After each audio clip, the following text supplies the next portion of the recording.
Good morning students, this is Satish Kumar from Krishna Public School, and in this video we shall be discussing about the topics from chapter weather, climatic changes and adaptations. So students, अगर हम weather की बात करते हैं तो weather होता क्या है basically? Weather is basically हम decide करते हैं कि किस दिन hot है, humidity ज़्यादा है, cold है, windy है, dry है या day cloudy है. So these are all weather terms and we can tell on the basis of this कि weather कैसा होगा. जो वेदर है it can changes on day to day, मतलब जो वेदर होता है वो हमारा रेगुलरली चेंज होता रहता है. सो बिफोर प्लानिंग और doing any activity like organising a school sports और going out for vacation to a hill station, हमारे लिए इंपॉर्टेंट है कि हमें वेदर कंडीशन का एडवांस में पता होना चाहिए. क्योंकि अगर हमने पहले से ही कुछ और डिसाइड कर लिया और वेदर हमारा ख़राब हो गया वहाँ पे, जैसे मान लो हमारे कई जगहों पर क्रिकेट मैचेस जो होते हैं वो क्या हो जाते हैं, कैंसिल हो जाते हैं just because of bad weather. ठीक है, तो वेदर कंडीशंस का इन एडवांस हमें पता होना चाहिए. हमारे यहाँ न्यूज़पेपर वगैरह में भी रेगुलरली डेली बेसिस पे आता रहता है कि अभी 5 days फोरकास्ट या आगे कैसा वेदर रहने वाला है. तो this thing for we should have clarified about that, इसके बारे में हमें पता रहना चाहिए. तो इसमें क्या होता है कि हमारा जो वेदर रिपोर्ट्स वगैरह हैं उनके बेसिस पे हम कुछ भी प्लान कर सकते हैं कहीं पे अगर हमें जाना है या कुछ भी करना है. So the daily weather report carries information about, जो हमारे पास वेदर रिपोर्ट आती है न्यूज़पेपर में डेली, उसके अंदर क्या क्या इन्फॉर्मेशन होती है, हमारी temperature, humidity, rainfall, and the report also includes the previous day and the forecast of the current day. मतलब फोरकास्ट मतलब जैसे आज का दिन है तो आज से 2 या 3 या 5 दिन बाद कैसा वेदर रहने वाला है, इसका फोरकास्ट भी आपका हमारा कहाँ पे आ जाता है, it comes in the newspaper and also you can see it on Google पे भी, आपके गूगल ऐप पर भी ये चीज़ शो होती है हमारी कि जो वेदर कंडीशंस है वो कैसे रहने वाली हैं अपकमिंग डेज की. या अगर अभी हम बात करें आज ही कि शाम को बारिश होगी या नहीं होगी, उसकी पॉसिबिलिटी या प्रोबेबिलिटी क्या है, so that we can also find on the weather channel. Okay, and we also have watched the weather report on television where the satellite pictures of the earth tell us where the storm is blowing. तो हमने क्या किया हुआ है, हमारे यहाँ से अर्थ से सैटेलाइट्स लॉन्च की जाती हैं जो स्पेस में होती हैं, जो अलग अलग एंगल से हमारी अर्थ की क्या करती हैं, पिक्चर्स क्लिक करती हैं.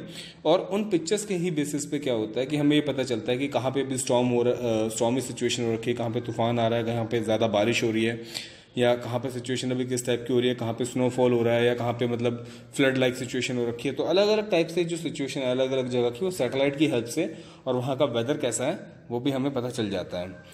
तो अब ये जो फोरकास्टिंग का काम होता है, फोरकास्टिंग मतलब वेदर का इन एडवांस पता लगा लेना कि किसी पर्टिकुलर जगह पे कैसा वेदर रहने वाला है, उसे हम वेदर फोरकास्टिंग कहते हैं. And weather forecasting is one of those activities that unite nations in a common effort from which people benefit world wide. मतलब सारे नेशंस जो हैं वो आपस में एक दूसरे के साथ काम करते हैं वेदर फोरकास्टिंग के लिए, क्योंकि अगर वेदर बहुत ज़्यादा खराब होता है तो वो सभी इंडिविजुअल्स के लिए क्या होगा, खतरनाक होगा और हानिकारक होगा. ठीक है, और वर्ल्ड वाइड सभी को सर्वाइवल ज़रूरी है, तो इसीलिए सारी कंट्रीज इस चीज़ में एक दूसरे को सपोर्ट करती हैं.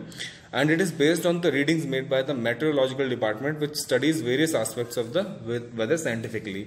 अभी जो वेदर फोरकास्टिंग का काम है किसका होता है, ये मेट्रोलॉजिकल डिपार्टमेंट का होता है. मेटीरियोलॉजिकल डिपार्टमेंट एक स्पेशलाइज्ड डिपार्टमेंट होता है जो वेदर के सभी एस्पेक्ट्स को साइंटिफिकली स्टडी करते हैं और उसी के बेसिस पे वो अपना कंक्लूजन देते हैं.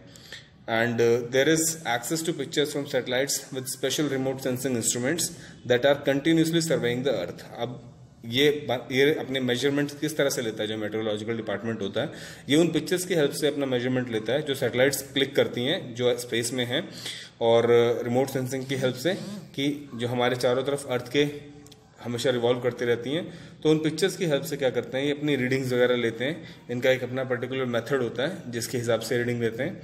And computer programs analyses the data quickly and make enormous number of calculations. और फिर उस सारे डेटा को कंप्यूटर में क्या कर देते हैं, वो कर देते हैं, फीड कर देते हैं, और उसके बेसिस पे क्या होती हैं, कैलकुलेशंस होती हैं.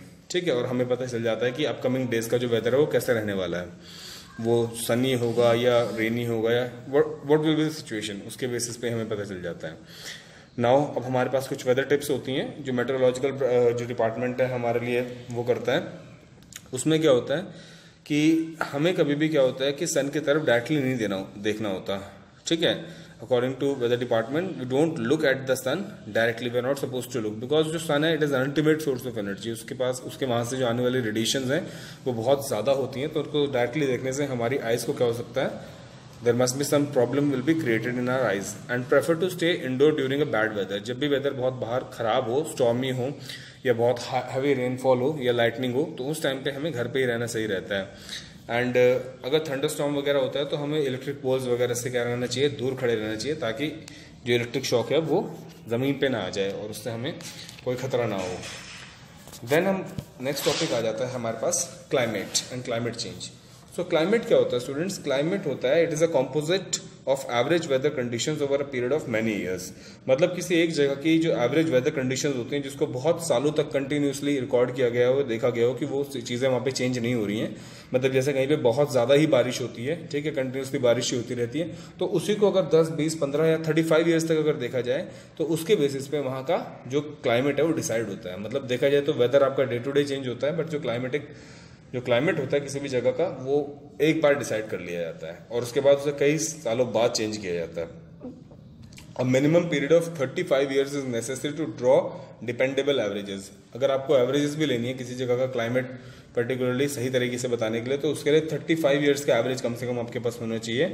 And our country generally experiences the tropical monsoon climate. अब जो हमारी कंट्री का जो क्लाइमेट है वो क्या है? ट्रॉपिकल मानसून क्लाइमेट है।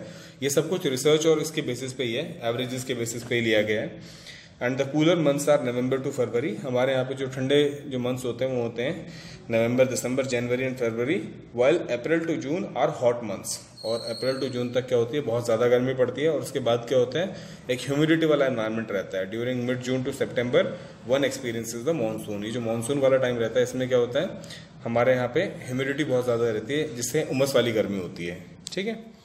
So India being a vast country shows a variety in climatic conditions which present many contrast। अब हमारे इंडिया के अंदर बहुत अलग अलग क्लाइमेटिक कंडीशंस होती हैं।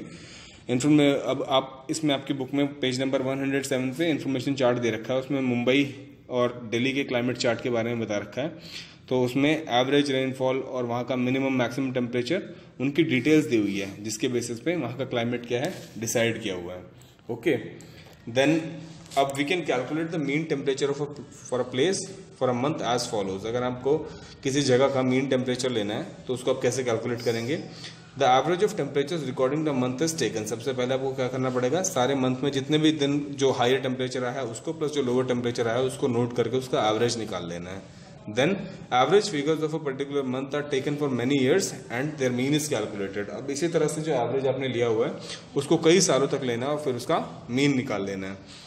And the third one is climatic conclusions are then deciphered. मतलब जो क्लाइमेटिक कंक्लूजन्स आएंगे फिर उनको आपको क्या कर लेना है? उनका एक उनको रजिस्टर कर लेना है। एंड इसके बाद से हमारे पास क्या होगा?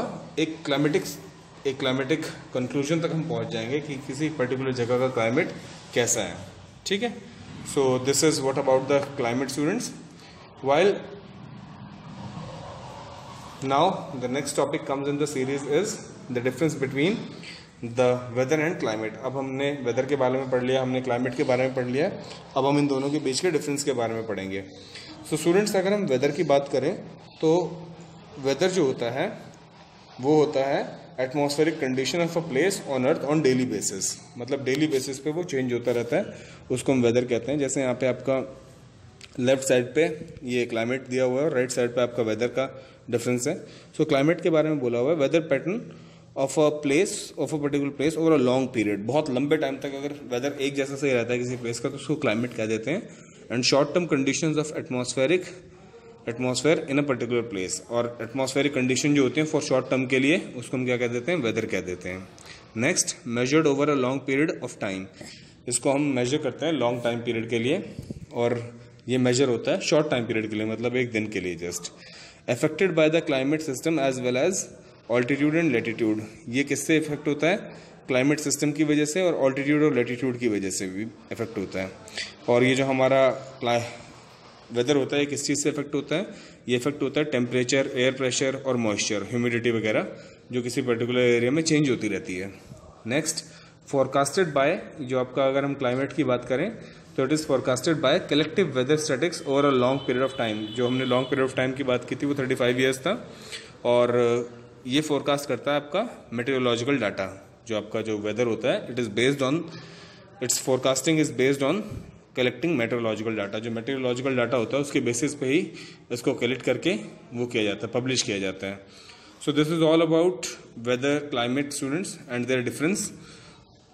I hope you understand this concept. Thank you very much for listening so far, and your class ends here.